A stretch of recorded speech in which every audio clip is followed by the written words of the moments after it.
Assalamualaikum warahmatullahi wabarakatuh. Waalaikumsalam warahmatullahi wabarakatuh. Perkenalkan, saya Sofira Amalia, CGP Angkatan 10 dari Kabupaten Demak. Kali ini saya akan melakukan wawancara terhadap Bapak Kepala Sekolah di SD Negeri Tempel, yaitu Bapak Afifuddin Setiawan, SPD, MPD. Kali ini saya akan mewawancarai mengenai pengambilan keputusan berbasis nilai-nilai kebajikan sebagai pemimpin. Berikut hasil wawancaranya. Selamat siang Pak Afif. Selamat siang Bu Sofi. Assalamualaikum warahmatullahi wabarakatuh. Waalaikumsalam warahmatullahi wabarakatuh. Pak, mohon izin untuk meminta waktunya sebentar nih Pak.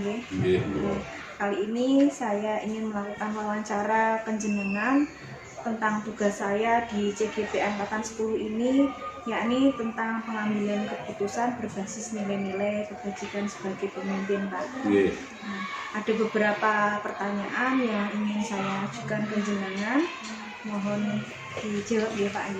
Siap Bu. Baik Bapak, untuk pertanyaan yang pertama, selama ini bagaimana jenengan dapat mengidentifikasi kasus-kasus yang merupakan dilema etika atau bujukan moral, Pak? Mengidentifikasi bagaimana cara jenengan mengidentifikasi kasus-kasus yang merupakan dilema etika atau bujukan moral? yang terjadi di SD Tempel ya. Biasanya itu saya akan datang ke lapangan, kemudian bertanya kepada guru, ya, masalah apa yang terjadi, misalkan seputar pembelajaran yang terjadi, itu saya dapatkan data di lapangan. Itu dari data awalnya seperti itu. Berarti jenengan datang ke lapangan untuk mengidentifikasi kasus yang ada di datang di lapangan. Juga ada masukan dari guru. Terkadang kita tidak usah datang, guru memberi masukan, ada masalah, itu yang saya dapat. Jadi data itu setelah diambil di lapangan juga masukan dari guru. Pak, ini ada masalah seperti ini, kadang guru juga seperti itu. Jadi tidak sepenuhnya saya cari-cari, tapi masukan dari guru termasuk data awal, datanya bermasalah. Berarti diidentifikasi apakah itu termasuk dilema etika atau bujukan moral. Baik Bapak, terima kasih, luar biasa sekali jawabannya, sangat menginspirasi. Kemudian pertanyaan yang kedua, selama ini bagaimana jenengan menjalankan pengambilan keputusan di sekolah, terutama untuk kasus-kasus di mana ada dua kepentingan yang sama-sama benar atau sama-sama mengandung nilai kebajikan? Seperti itu ya. Dan bagaimana pengambilan keputusannya, kan ada dua kasus berbeda tadi ya. Begini Bu, memang menjadi kepala sekolah itu dalam pengambilan keputusan itu kadang ada perasaan pekewo terhadap guru, gitu ya. Jadi tidak sekantal kita ambil keputusan, kita analisa dulu.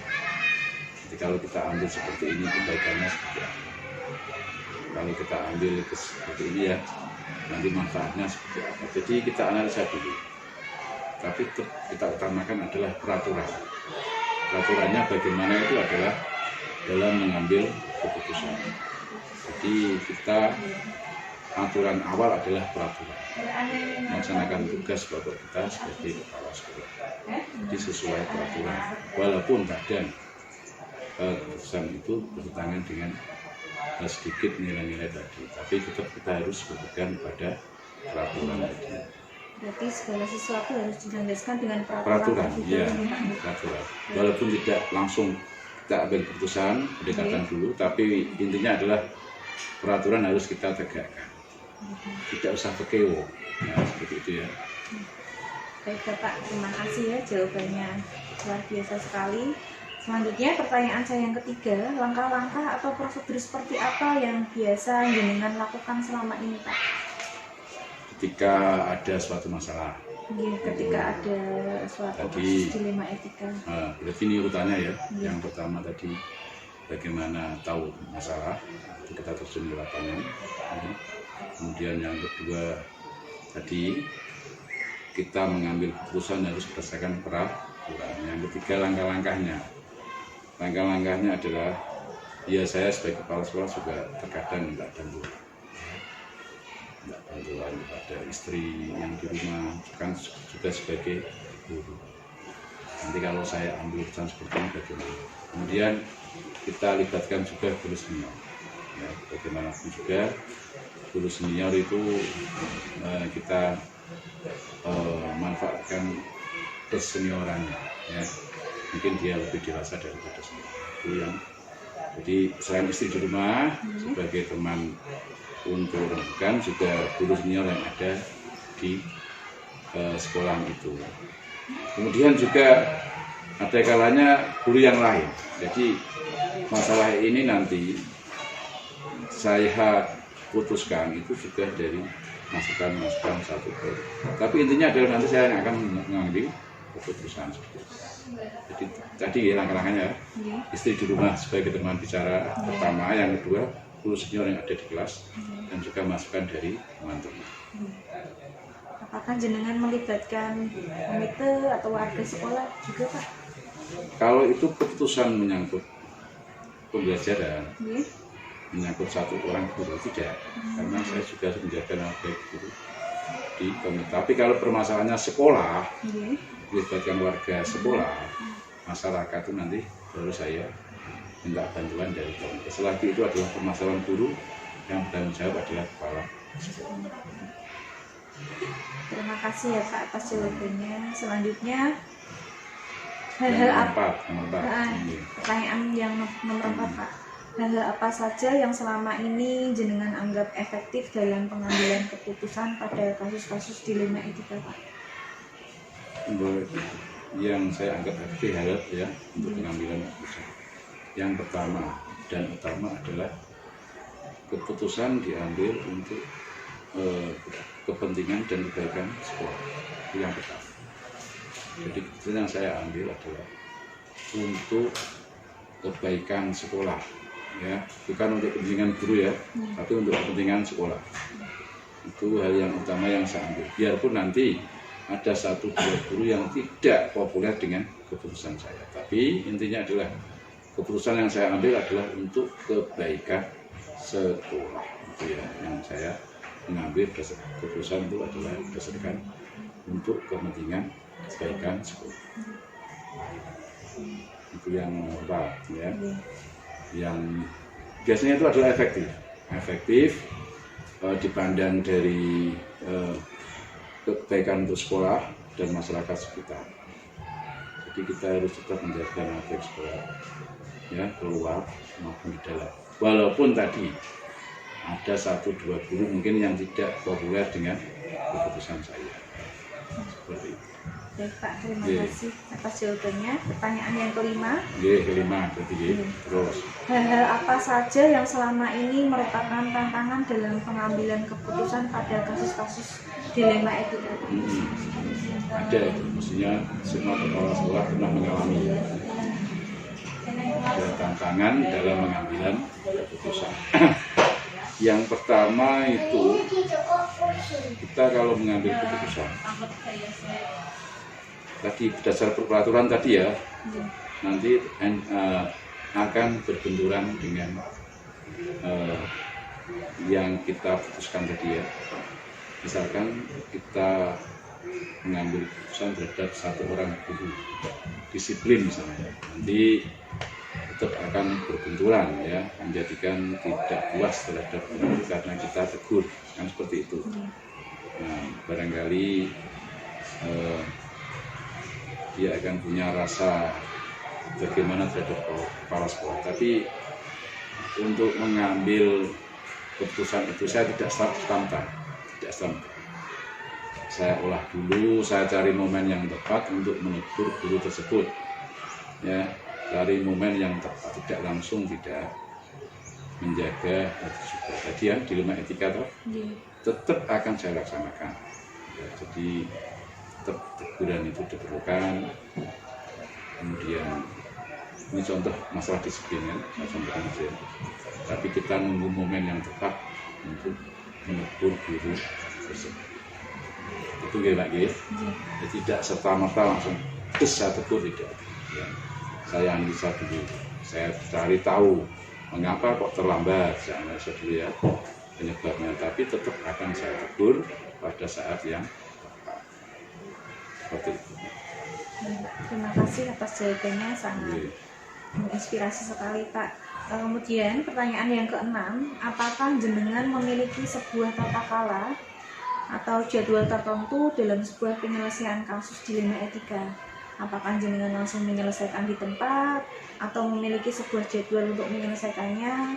Bentuk atau prosedur seperti apa yang jenengan jalankan, Pak? Dua-duanya tidak ya. Jadi langsung ditegur juga tidak, jadwal tertentu juga tidak. Begini Mbak, setiap ada masalah tadi Mbak, saya akan mencari waktu yang tepat untuk menegur. Jadi kita tegakkan peraturan ya sebagai kepala sekolah ya, tetapi menunggu momen yang tepat untuk penyelesaian masalah tadi ya, tidak langsung, tidak juga tidak ada jadwal karena pengambilan keputusan suatu masalah tidak bisa jadwalkan. Jadi kita ketika tadi saya putuskan ya untuk kedisiplinan guru, misalnya ada masalah ya datang terlambat biarkan ya, analisa dulu. Kita nggak bisa buat jadwal untuk ini nanti saya tegur tanggal sekian, tidak, tapi kita nunggu momentum yang tepat untuk menegur guru tersebut. Jadi bukan langsung, tidak serta-merta juga tidak, jadwal yang terstruktur juga tidak. Itu adalah momentum yang pas, kita yang tahu. Barangkali mood guru tersebut sedang enak, ini kita ajak bicara. Jadi relatif ya, tidak langsung juga tidak membuat jadwal terstruktur juga tidak. Jadi tergantung, kita lihat situasi guru tersebut. Nomor 7. Selanjutnya Pak, pertanyaan nomor 7 ya. Adakah seseorang atau faktor-faktor apa yang selama ini mempermudah atau membantu jenengan dalam pengambilan keputusan dalam kasus dilema etika Pak? Ada, kalau seseorang tidak, tapi kalau faktor ada. Faktor yang mempermudah atau menguatkan saya dalam mengambil keputusan itu adalah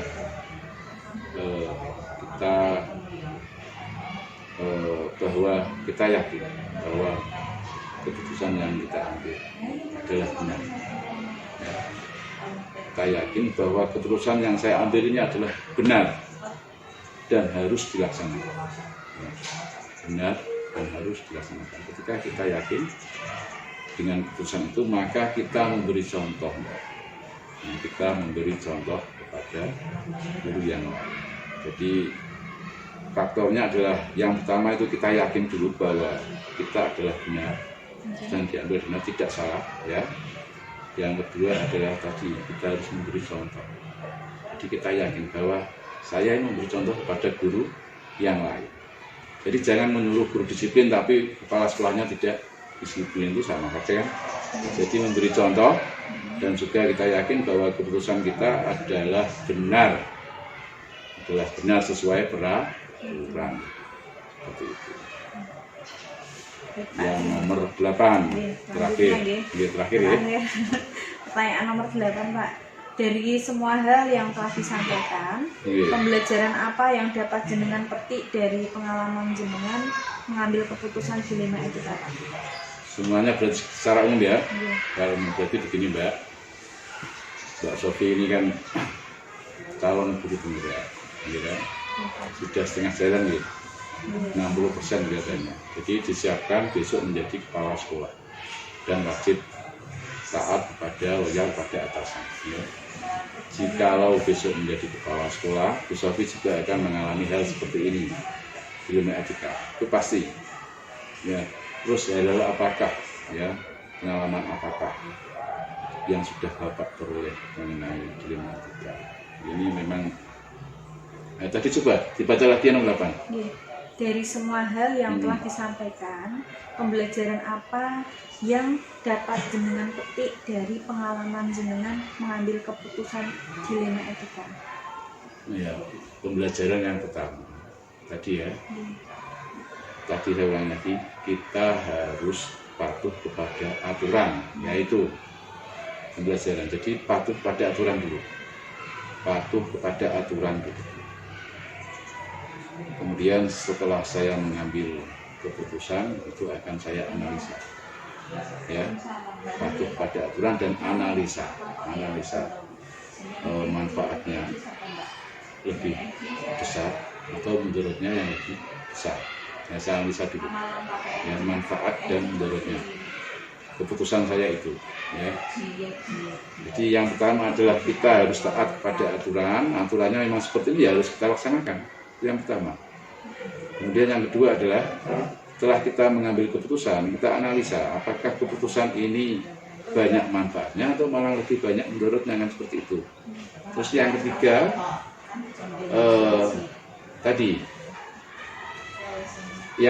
adalah ketika kita sudah mengambil keputusan, kadang kan ada faktor pekewo terhadap sesama nabi. Ya, faktor pekewo itu memang ada di lemah tetapi tadi ya manfaatnya adalah untuk sekolah.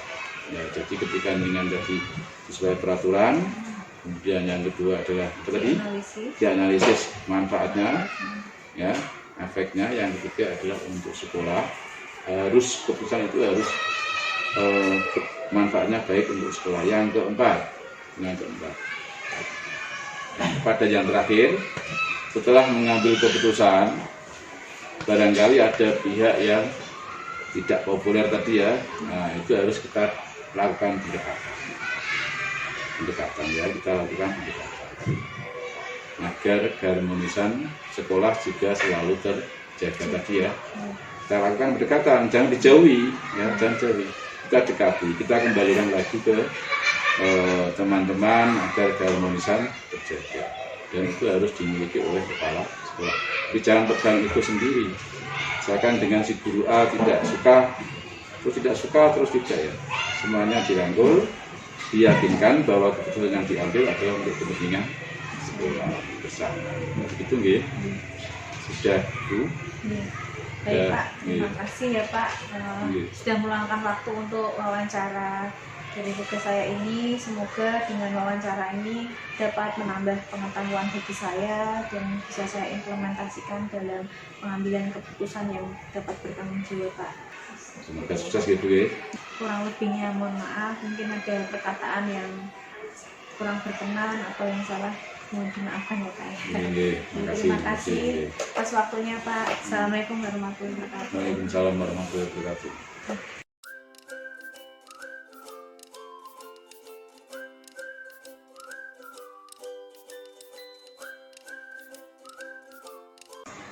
Assalamualaikum warahmatullahi wabarakatuh. Waalaikumsalam warahmatullahi wabarakatuh.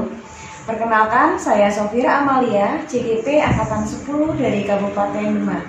Kali ini saya akan melaksanakan wawancara mengenai pengambilan keputusan berbasis nilai-nilai kebajikan sebagai pemimpin. Berikut adalah wawancara dari saya. Kali ini saya akan mewawancarai Bunda Ati Warsiaton, SPD, MPD. Selamat pagi Bunda Ati. Selamat pagi. Bagaimana kabarnya ini? Alhamdulillah baik. Untuk sebelumnya saya mohon izin ingin mewawancarai jenengan. Ya. Apakah jenengan bersedia untuk Insya Allah wawancara? bersedia. Ya. Oke. Baik Ibu, kali ini saya meminta waktunya sebentar Ibu. Hari ini ingin mewawancara tentang tugas saya di CGP ini, yakni tentang pengambilan keputusan berbasis nilai-nilai kebajikan sebagai pemimpin. Ibu sebagai kepala sekolah di SD Negeri Bandarjo 1. Oke. Matur nuwun Bu. Baik Bu, yang akan saya tanyakan yang pertama yaitu selama ini bagaimana jenengan dapat mengidentifikasi kasus-kasus yang merupakan dilema etika atau rujukan moral Bu? Ya, begini Mbak, untuk mengetahui jenis kasus yang kami hadapi cukup mudah, yaitu dengan melihat kepentingannya apakah benar atau salah. Jika kasus dilema etika itu kedua posisi sama-sama benar, tapi kepentingan itu bisa bertentangan. Tetapi kalau kedua kepentingan itu tadi salah satunya melanggar hukum, maka dipastikan itu termasuk kasus rujukan etika, rujukan moral. Ya, Bu, terima kasih. Pertanyaan yang kedua ya Bu ya. Iya. Selama ini bagaimana jenengan menjalankan pengambilan keputusan di sekolah, terutama ada kasus-kasus di mana ada dua kepentingan yang sama-sama benar atau sama-sama mengandung nilai kebajikan Bu. Untuk kasus dilema etika di mana kedua kepentingan sama-sama benar, itu saya memperhatikan apakah masalah tersebut tinggi rendahnya muatan kepentingan, kemudian misalnya apakah itu kepentingan pribadi, kelompok, kesetiaan, kebenaran, dan kejujuran.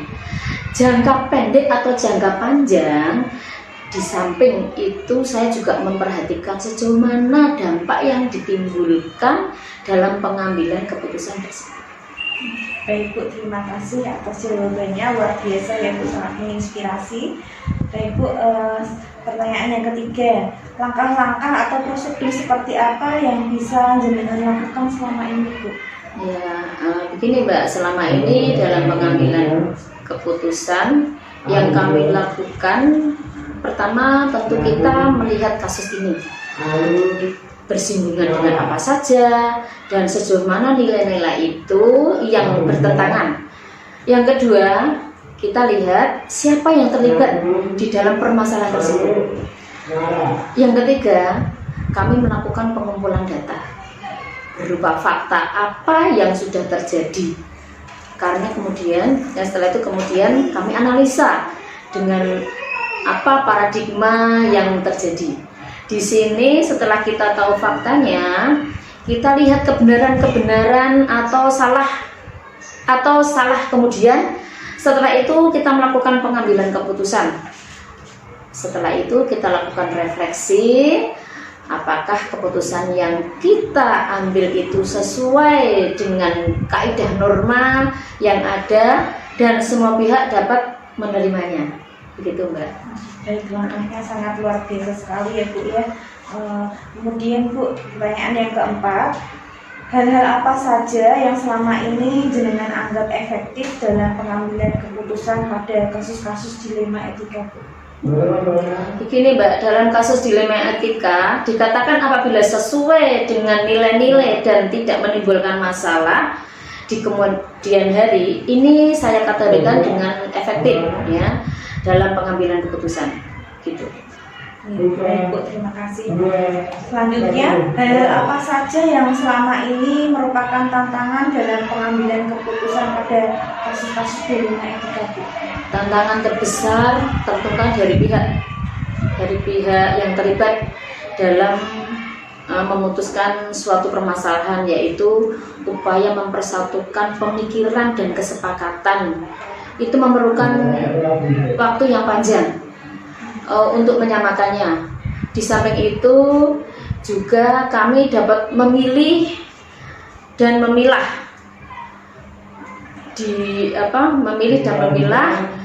demi solusi yang disampaikan untuk kami jadikan sebuah jawaban yang dapat diterima semua orang. Baik Bu. Terima kasih atas jawabannya ya Bu ya, sangat menginspirasi sekali. Selanjutnya Bu, apakah jenengan memiliki sebuah tata cara atau jadwal tertentu Bu dalam sebuah penyelesaian kasus dilema etika? Apakah jenengan langsung menyelesaikan di tempat atau memiliki sebuah jadwal untuk menyelesaikannya? Bentuk atau prosedur seperti apa yang jenengan jalankan Bu? Ya begini Mbak, kalau jadwal itu tergantung kondisi kasus yang terjadi.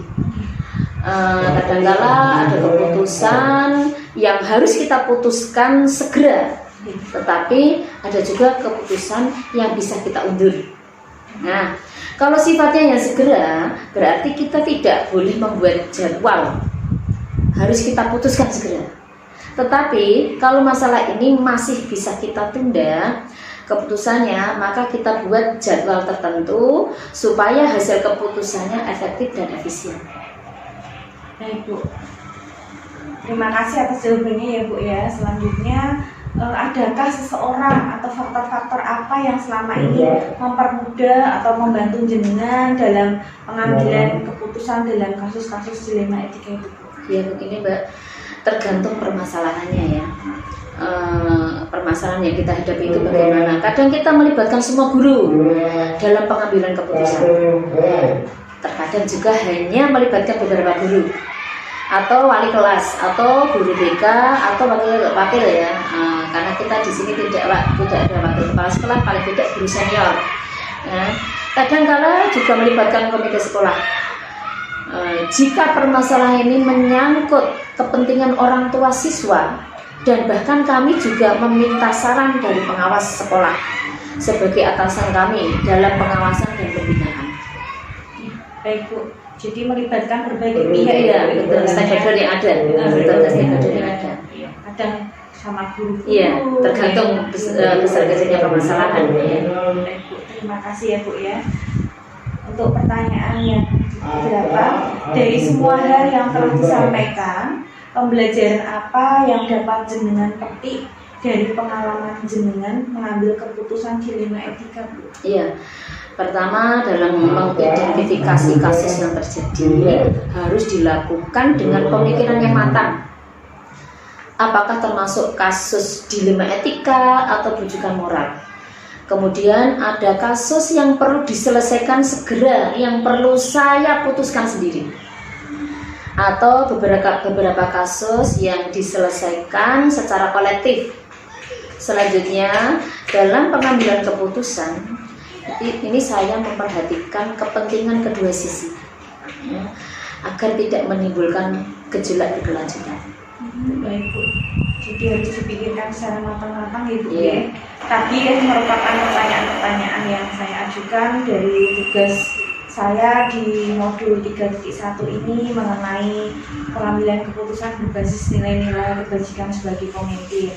Saya mengucapkan banyak terima kasih kepada jenengan. Semoga dari wawancara ini dapat menambah pengetahuan bagi saya dan bagaimana untuk mengambil keputusan berbasis nilai kebajikan sebagai seorang pemimpin. Saya mengucapkan banyak terima kasih sudah meluangkan waktunya Bu. Mohon maaf mengganggu waktunya jenengan. Terima kasih ya Bu. Ya, terima kasih kembali Mbak Zafira. Semoga sukses selalu, semangat. Terima kasih ya Bu ya.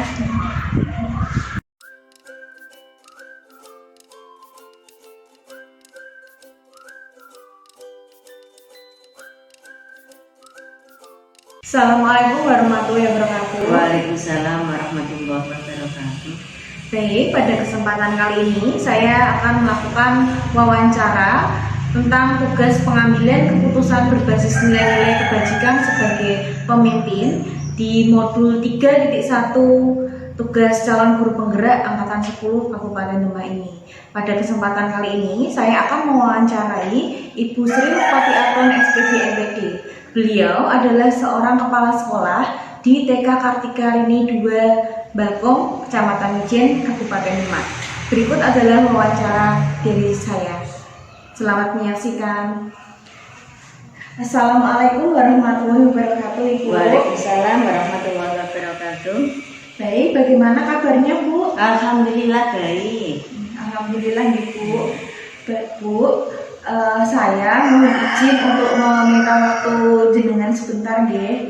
Hari ini saya akan melakukan wawancara terkait tugas saya di modul 3.1 mengenai pengambilan keputusan berbasis nilai-nilai kebajikan sebagai pemimpin jenengan selaku kepala sekolah di TK Kartikarini 2 Bakong, Kecamatan Mijen, Kabupaten Demak. Baik Bu, ada beberapa pertanyaan yang ingin ditanyakan kepada jenengan. Yang pertama Bu, selama ini bagaimana jenengan dapat mengidentifikasi kasus-kasus yang merupakan dilema etika atau rujukan moral Bu? Ya, saya sebagai seorang pemimpin pasti kita banyak menghadapi berbagai masalah yang beragam di sekolah kita. Memperhatikan bahwa masalah-masalah itu dikatakan dilema etika apabila kedudukannya benar-benar namun saling bertentangan dengan kepentingannya. Di sini dalam mengidentifikasi masalah ini tersebut, saya tidak bekerja sendiri, tetapi saya melibatkan pihak-pihak terkait, yaitu guru-guru di dalam kelas saya dan orang-orang yang bersangkutan. Kemudian saya baru bisa mengatakan bahwa apakah ini termasuk masalah rujukan, moral, atau dilema etika. Baik Ibu, terima kasih atas jawabannya. Selanjutnya saya akan menanyakan, selama ini bagaimana jenengan menjalankan pengambilan keputusan di sekolah jenengan, terutama untuk kasus-kasus di mana ada dua kepentingan yang sama-sama benar atau sama-sama mengambil nilai kebajikan. Jika saya mengambil keputusan yang mana dua kepentingan yang sama-sama benar, di sini saya mempertimbangkan nilai-nilai yang timbul dari keputusan itu, kemudian nilai-nilai yang timbul dari permasalahan tersebut, apakah itu termasuk pribadi melawan kelompok atau kebenaran, dengan kesetiaan atau keadilan melawan dengan rasa kasihan. Dan di sini saya melibatkan rekan kerja dalam pengambilan keputusan untuk memecahkan masalah itu. Baik Bu, terima kasih Bu. Lalu bagaimana langkah-langkah atau prosedur seperti apa Bu yang biasa jenengan lakukan selama ini Bu? Langkah-langkah yang saya ambil yaitu dalam pengambilan keputusan saya memperlibatkan terlebih dahulu permasalahan yang terjadi, dilibatkan pihak-pihak yang terkait. Apakah itu yang berkenan dengan peserta didik, apakah itu berkenan dengan pribadi atau kelompok, hubungan sosial dengan mereka itu. Saya identifikasi dulu, kemudian saya berkonsultasikan, melibatkan beberapa rekan-rekan guru dan wakil kepala sekolah untuk memecahkan kasus ini. Kemudian kami sama-sama memeriksakan kasus ini, apakah kasus ini betul-betul terlibat dampak yang besar atau tidak. Kemudian kami akan melibatkan sejauh mana respon dari pihak-pihak yang terlibat seperti itu. Kemudian setelah persiksa kembali, perubahan kita akan mengambil sebuah keputusan saya, di mana keputusan ini tidak merugikan salah satu pihak manapun dan semua bisa menerima dengan lapang dada. Baik Bu, terima kasih. Selanjutnya yang ingin saya tanyakan, hal-hal apa saja yang selama ini jenengan anggap efektif dalam pengambilan keputusan pada kasus-kasus dilema etika Bu? Hal-hal yang paling efektif dalam pengambilan keputusan ini adalah saya melibatkan semua orang, sehingga saya merasa terbantu dan ringan dalam mengambil keputusan, agar hal-hal yang terjadi di luar jangkauan kita lalu bisa diminimalisir, kecewaan yang bisa diminimalisir, dan yang terpenting adalah semua orang bisa menerima keputusan tersebut. Baik Bu, terima kasih. Selanjutnya yang saya tanyakan, hal apa saja yang selama ini merupakan tantangan dalam pengambilan keputusan pada kasus-kasus dilema etika Bu? Tentang terberat adalah ketika dua posisi itu sama-sama benar tapi sangat mempengaruhi daripada kinerja saya sebagai kepala sekolah, sehingga saya harus betul-betul memberikan pemahaman kepada dan masukan kepada kedua belah pihak agar mereka mau menerima keputusan tersebut. Kita ambil dan mereka menerima dan mereka menerima dengan lapang dada dan tidak ada permasalahan yang lain lagi. Baik Bu, terima kasih, sangat menginspirasi sekali Bu jawabannya. Lalu Bu, apakah jenengan memiliki sebuah tata kelola atau jadwal tertentu dalam sebuah penyelesaian kasus dilema etika Bu? Apakah jenengan langsung menyelesaikan di tempat atau memiliki sebuah jadwal untuk menyelesaikannya? Bentuk atau prosedur seperti apa yang jenengan laksanakan Bu? Untuk waktu atau jadwal fleksibel yang saya melihat apabila kasus ini betul-betul urgen dan mendesak, kita putuskan pada saat itu juga. Dan tingkat kesulitan dalam memutuskan masalah tersebut sangat rendah, artinya tidak kompleks. Tapi kalau masalah tersebut melibatkan pihak-pihak terkait bahwa masyarakat juga, maka saya juga berhati-hati dalam memutuskan dan saya tetap menjadikan hari-harinya supaya tidak terburu-buru mengambil keputusan. Misalnya dalam suatu kasus pemecahan masalah siswa itu, di situ saya apabila membuat jadwal sehingga kasus ini bisa terselesaikan dengan baik. Baik Bu, terima kasih. Selanjutnya yang ingin saya tanyakan, apakah ada seseorang atau faktor-faktor yang selama ini mempermudah atau membantu jenengan dalam pengambilan keputusan dalam kasus-kasus dilema etika ini Bu? Ya, dalam pengambilan keputusan saya tentu akan melibatkan warga sekolah yang terutama yaitu wali kelas, rekanan sejawat, wakil kepala sekolah, bahkan komite juga saya libatkan. Sekolah juga turut andil sehingga harapannya saya ketika semua terlibat maka itu akan menjadikan modal penguatan pengambilan keputusan dan menjadikan dasar utama apabila nanti ada beberapa pihak yang lain yang komplain terhadap keputusan tersebut, maka kita bisa menunjukkan bukti-bukti bahwa itu sudah menjadikan keputusan bersama. Jadi kita musyawarahkan bersama dalam mengambil keputusan itu.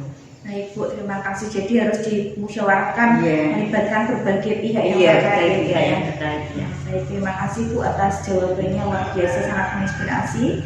Selanjutnya yang ingin saya tanyakan, dari semua hal yang telah disampaikan tadi Bu, pembelajaran apa yang dapat jenengan petik dari pengalaman yang jenengan mengambil keputusan dilema etika ini Bu? Iya, terima kasih. Selama saya melakukan pengambilan keputusan dilema etika, saya mendapat pembelajaran bahwa memutuskan suatu kasus atau dilema etika itu tidak mudah, karena kita juga harus memperhatikan hal-hal yang sifatnya sosial, komunikasi, dan sebagainya. Kemudian kita senantiasa menjadikan komunikasi yang sifatnya sosial. Kemudian terciptanya kerjasama yang harmonis antara pihak yang satu dengan yang lain, bisa terlibat akan merasakan sama-sama saling belajar dan memecahkan masalah bersama-sama, sehingga pemecahan masalah itu saling bisa menerima. Jangan sampai ada pihak yang tidak terbebani. Baik Bu, terima kasih.